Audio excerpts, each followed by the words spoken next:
Good morning students. Ariyama ज्ञान संबोधि में आप सभी का स्वागत है। आज की इस ज्ञान संबोधि में हम आदिकाल की धार्मिक और सांस्कृतिक परिस्थितियों पर चर्चा करेंगे। जैसा कि पिछले लेक्चर्स में हमने आदिकाल की राजनीतिक और सामाजिक परिस्थितियों पर चर्चा की थी। कहीं ना कहीं धार्मिक परिस्थितियां भी सामाजिक और राजनीतिक परिस्थितियों से प्रभावित होती हैं। आदिकालीन समाज भी धर्मों में बटा हुआ था। कई उस समय जैन धर्म प्रचलित था, बौद्ध धर्म प्रचलित था, हिंदू धर्म में भी कई उपशाखाएं थी। कहीं एक तरफ शैव मत चल रहा था, कहीं एक तरफ वैष्णव मत चल रहा था। तो इन मतों में भी कहीं ना कहीं जो है किसी न किसी प्रकार की कुरीतियाँ आ गई थी, कहीं ना कहीं कमियाँ आ गई थी। फिर आदि गुरु शंकराचार्य जी का प्रादुर्भाव हुआ। उन्होंने फिर अद्वैत दर्शन के माध्यम से दोबारा से भारतीय वेदांत दर्शन को स्थापित किया। तो इस प्रकार से धार्मिक परिस्थितियाँ भी आदिकाल की कहीं ना कहीं प्रभावित थी राजनीतिक और सामाजिक परिस्थितियों से। तो ये कुछ बिंदु हैं, इन बिंदुओं पर ही हम अपनी आज की जो है ये चर्चा सीमित रखेंगे, ताकि इन बिंदुओं के माध्यम से आपको आदिकाल की धार्मिक परिस्थितियां आसानी से समझ में आ सकें। तो देखिए, बिंदुवार इन पॉइंट्स की चर्चा करते हैं। राजनीति और समाज में दिखाई पड़ने वाली अराजकता की स्थिति धर्म के क्षेत्र में भी मिलती है। जैसा कि मैंने अभी आपको बताया, जब हमारी राजनीतिक और सामाजिक परिस्थितियां अराजक भरी हों, समाज के प्रतिकूल हों, तो उनका असर कहीं ना कहीं धार्मिक परिस्थितियों पर भी पड़ता है। कहीं ना कहीं धर्म के क्षेत्र में भी कर्मकांड और दूसरी तरह की रूढ़ियाँ देखने को मिलती हैं। वैष्णव और शैव धर्मों के साथ साथ बौद्ध और जैन धर्म भी अपनी शाखा प्रशाखाओं के साथ चल रहे थे। जैन धर्म और बौद्ध धर्म भी 6वीं शताब्दी ईसा पूर्व की देन है। उसी दौरान जो है बौद्ध धर्म भी चल रहा था, उसी दौरान जैन धर्म भी चल रहा था, शैव धर्म भी चल रहा था, वैष्णव धर्म भी चल रहा था।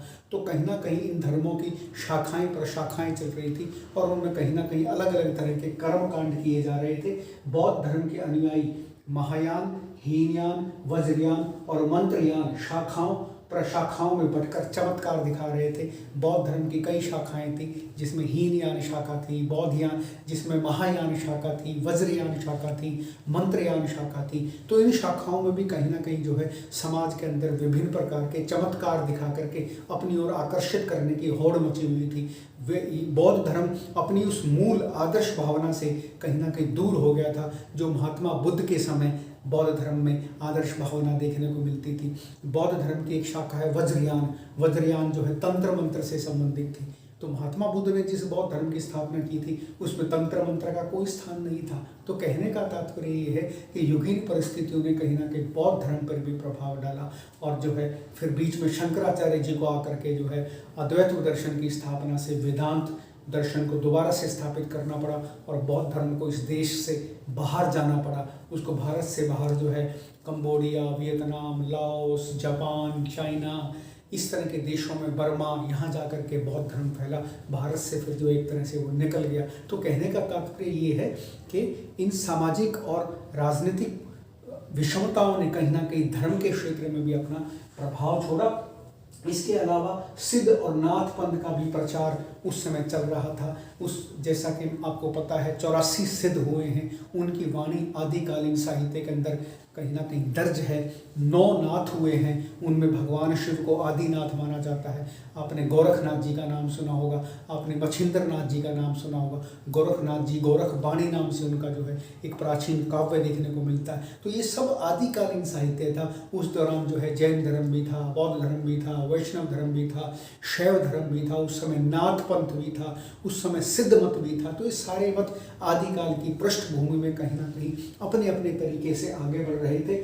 गोरखनाथ जी ने संयम और सदाचार के साथ योग का प्रचार किया तथा शिव के साथ एक रूप होने की बात कही। आदिकाल में गोरखनाथ जी का बड़ा महत्व है। उन्होंने जो है अपने मत के प्रचार से जो है शिव जी से एक होने की बात कही। उन्होंने समाज को जो है संयम का रास्ता सिखाया, समाज को आदर्श बनने का रास्ता सिखाया। लेकिन युगीन परिस्थितियाँ कहीं ना कहीं धार्मिक क्षेत्र को प्रभावित करती हैं। गोरखनाथ जी ने तो अपनी वाणी के अंदर समाज को आदर्श रास्ता दिखाया, लेकिन समाज कहीं ना कहीं सामंती व्यवस्था में बटा होने के कारण दूषित मार्ग पकड़ गया, बुरा रास्ता पकड़ गया। इसलिए गोरख वाणी का उन पर ज़्यादा प्रभाव नहीं पड़ा। उसके बाद नाथ पंथ ने बौद्ध धर्म को शैव धर्म के साथ मिला दिया, परंतु बौद्ध धर्म में अनेक कुरीतियाँ आ गई। जैसा कि मैंने आपको बताया, नाथ पंथ, नाथ जो है उसमें गोरखनाथ जी, इस तरह से 9 नाथ हुए हैं। उसमें आदिनाथ हम शिव जी को मानते हैं। उसने बौद्ध धर्म को शैव धर्म के साथ मिला दिया, क्योंकि नाथ पंथ जो है शैव धर्म से जुड़ा हुआ है। वो आदिनाथ भगवान शिव को ही मानते हैं, लेकिन बौद्ध धर्म कहीं ना कहीं कुरीतियों का शिकार हो गया। उसकी जो शाखाएं थी मंत्रयान और वज्रयान, उन्होंने जो है जादू टोनों में विश्वास करना शुरू कर दिया और लोगों को आकर्षित करने के लिए तरह तरह के चमत्कार दिखाने लगे, और जो बौद्ध धर्म की मूल भावना थी उससे कहीं दूर चले गए। बौद्ध धर्म के अनुयायी सिद्धि प्राप्त करने के लिए मांस, शराब और नारी का अपनी साधना के अंदर इस्तेमाल करने लगे, जिससे कहीं ना कहीं समाज में बौद्ध धर्म का एक दूषित प्रचार शुरू हो गया, और जिससे जो है लोग बौद्ध धर्म से दूर हो गए, और एक स्थिति ऐसी आ गई कि बौद्ध धर्म को भारत से बाहर जाना पड़ा, दूसरे देशों में अपना प्रचार करना पड़ा। बौद्ध धर्म का जन्म तो भारत में हुआ था, लेकिन उसका प्रचार फिर दूसरे देशों में जाकर के हुआ। कारण यही था कि बौद्ध धर्म के अंदर जो कुरीतियाँ आ गई थी, जिसमें मांस, नारी और जो है शराब को महत्व दिया जाने लगा था, और तंत्र मंत्र के माध्यम से लोगों को भ्रमित किया जाने लगा था। इस कारण से बौद्ध धर्म का प्रचार प्रसार भारत में एक तरह से रुक गया।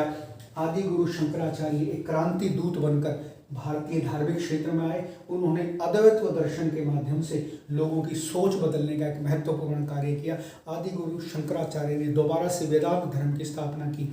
जिस हिंदू धर्म के अंदर कुछ कमी आ गई थी, उसको दोबारा से स्थापित करने का कार्य आदि गुरु शंकराचार्य जी ने किया। उन्होंने सारे देश का भ्रमण किया और जगह जगह जाकर के उन्होंने लोगों को वेदांत दर्शन समझाया, लोगों को अद्वैत दर्शन समझाया, लोगों को आदर्श रास्ता दिखाया, लोगों को संयम का रास्ता दिखाया, और उन्होंने देश के चारों दिशाओं में एक एक पीठ की स्थापना की। उन्होंने जो है बद्रीनाथ के बाद जोशी मठ है, वहाँ एक पीठ की स्थापना की। ऐसे दक्षिण में केरल में एक पीठ की स्थापना की। इस तरह से जो है उन्होंने जगह जगह चारों दिशाओं के अंदर शक्तिपीठों की स्थापना करके एक जो है भारतीय संस्कृति का, वेदांत का प्रचार किया। तो आदि गुरु शंकराचार्य के आने से जो है बहुत सारी कुरीतियों पर एक प्रकार से कुठाराघात हुआ, और हिंदू धर्म के अंदर जो एक प्रकार की बुराइयां आ गई थी, वो बुराइयां दूर हुई, और दोबारा से जो है हमारा वैष्णव धर्म, हमारा सनातन धर्म दोबारा से स्थापित हुआ। तो आदिकाल में आदि गुरु शंकराचार्य जी का बड़ा महत्वपूर्ण योगदान है धार्मिक क्षेत्र में, धार्मिक परिस्थितियों को बदलने में।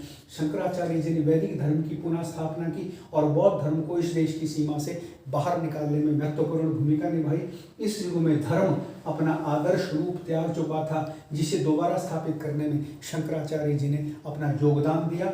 हिंदुओं में अभी भी आचार कहते हैं आचरण को, कोड ऑफ कंडक्ट को, विचार, व्रत, पूजा आदि की पुरातन पद्धतियां अभी भी प्रचलन में थी। इस प्रकार धार्मिक परिस्थितियां भी युगानुकूल नहीं थी। कहने का तात्पर्य ये है कि आदिकाल की जो धार्मिक परिस्थितियां थी, उन पर भी कहीं ना कहीं सामाजिक और राजनीतिक परिस्थितियों का गहरा प्रभाव था, क्योंकि सामाजिक और राजनीतिक परिस्थितियां दूषित थी, अराजक थी, अव्यवस्थित थी, तो उनका प्रभाव धार्मिक परिस्थितियों पर भी पड़ा, और समाज जो है कहीं ना कहीं पुरातन परंपराओं का पालन कर रहा था। पुरातन पंथी प्रथाएं जो है समाज में अभी भी प्रचलित थी, आचार के मामले में, व्यवहार के मामले में, व्रत पूजा आदि के अभी भी वो प्राचीन रूढ़िवादी पद्धतियां चल रही थी। आदि गुरु शंकराचार्य जैसे क्रांति दूत प्रकट तो हुए थे, लेकिन उनका लाभ समाज ने उठाया नहीं। आदिकालीन समाज ने आदि गुरु शंकराचार्य जी का वह लाभ नहीं उठाया जो जिस क्रांति को लेकर के वो प्रकट हुए थे।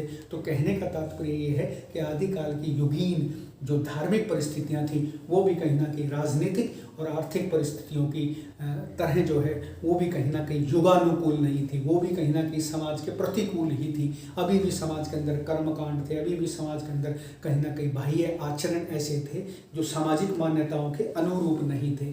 तो ये तो थी धार्मिक परिस्थितियाँ। इसके बाद हम आदिकाल की सांस्कृतिक परिस्थितियों पर चर्चा करते हैं।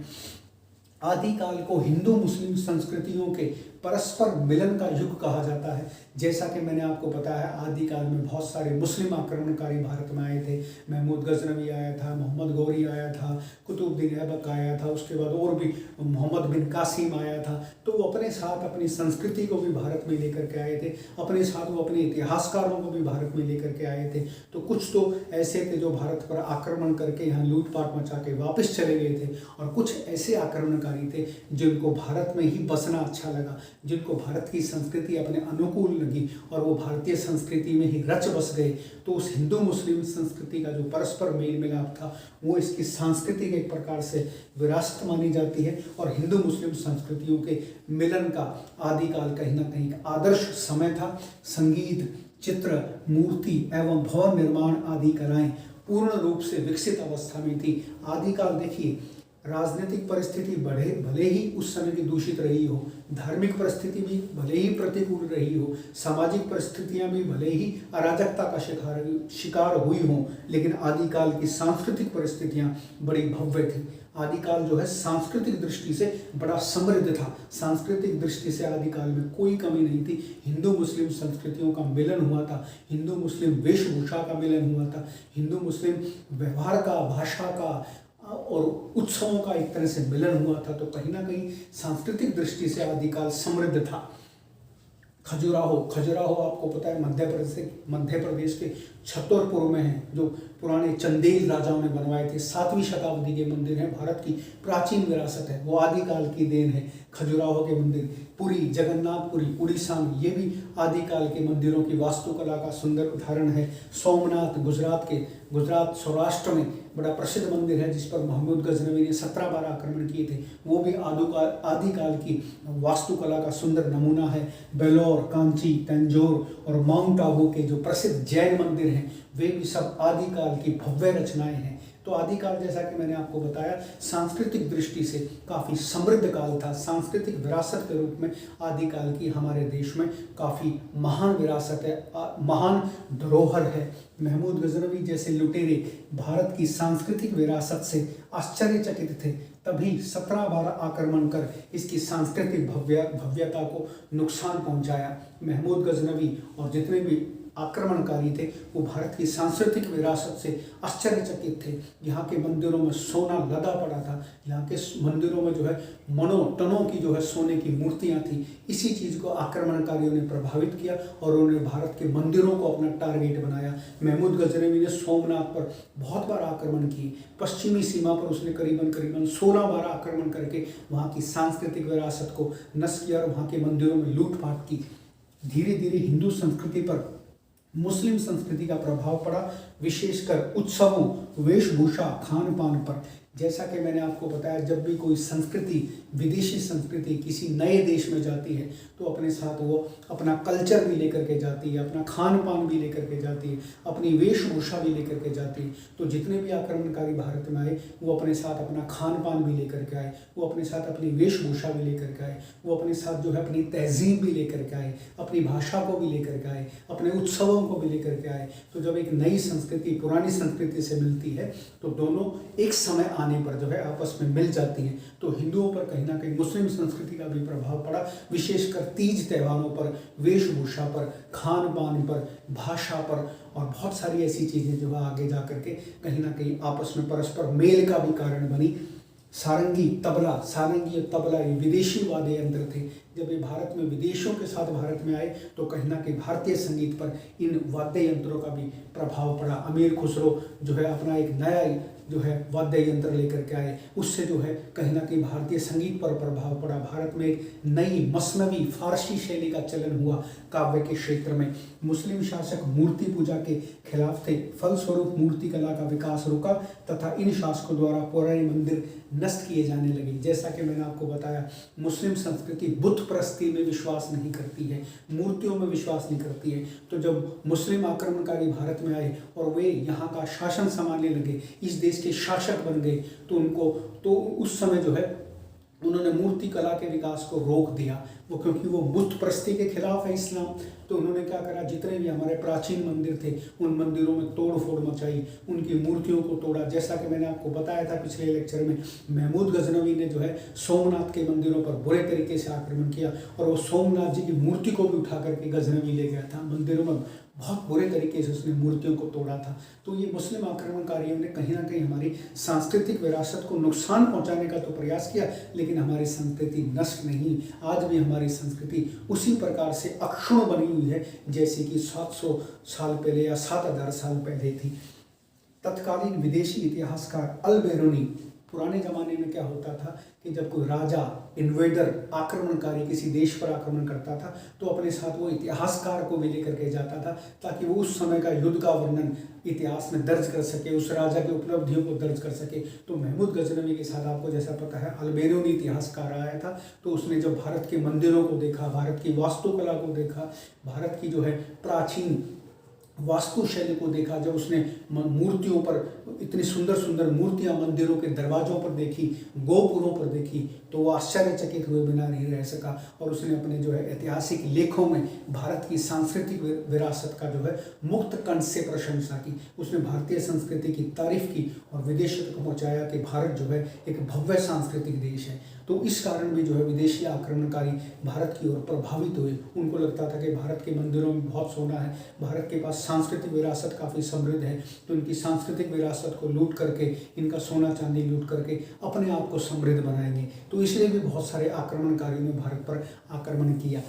तो तत्कालीन विदेशी इतिहासकार अल्बेरूनी प्राचीन भारतीय संस्कृति और इसके मंदिरों की वास्तुकला की प्रशंसा अपने लेखों में करता है। तो संक्षेप में हम कह सकते हैं कि आदिकाल सांस्कृतिक दृष्टि से काफ़ी समृद्ध था। तो मैं समझता हूँ धार्मिक परिस्थितियों और सांस्कृतिक परिस्थितियों के माध्यम से मैंने आपको आदिकाल की पृष्ठभूमि समझाने का प्रयास किया। इन आसान से बिंदुओं से मैंने आपको अपनी ये अभिव्यक्ति समझाने का प्रयास किया। तो मैं समझता हूँ मेरी अभिव्यक्ति आपको समझ में आई होगी। यदि समझ में आई हो तो मेरे इस चैनल को सब्सक्राइब जरूर करें। अगले किसी लेक्चर में मैं आपसे फिर रूबरू होता हूँ। तब तक के लिए धन्यवाद।